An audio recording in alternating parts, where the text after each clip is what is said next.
અરે વાહ, મસ્ત પેપર લખેલું છે, બાળકોને બતાવવા જેવું છે.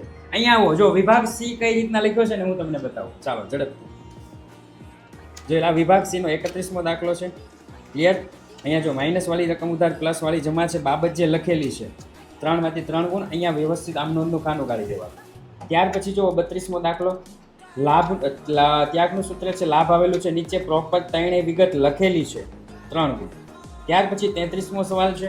33મા સવાલમાં થિયરી છે, 6 મુદ્દા લખેલા છે, 6 મુદ્દા લખેલા હોય 3 ગુણ.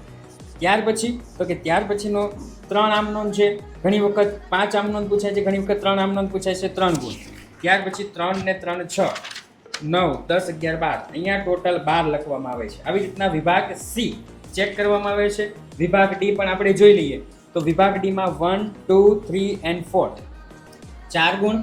ત્યાર પછી 1 2 3 4 5 6 6 છે, 6 ના કેટલા ગુણ? 4 ગુણ. આનો અડધો અડધો ગુણ હોય છે. ક્લિયર? ચાલો ત્યાર પછી વિભાગ 39 નંબરનો 39 નંબરમાં જોઈ લો કે આ ચેક કરવામાં આવે છે. લાસ્ટમાં જે આન્સર હોય છે એ ચેક કરવામાં આવે છે, અને એની આગળનો જે આન્સર હોય છે એ ચેક કરવામાં આવે છે, અને 4 ગુણ મૂકવામાં આવે છે. ટોટલ કેટલા ગુણ? 12. આ 12 ગુણ આગળ મૂકવામાં આવે છે.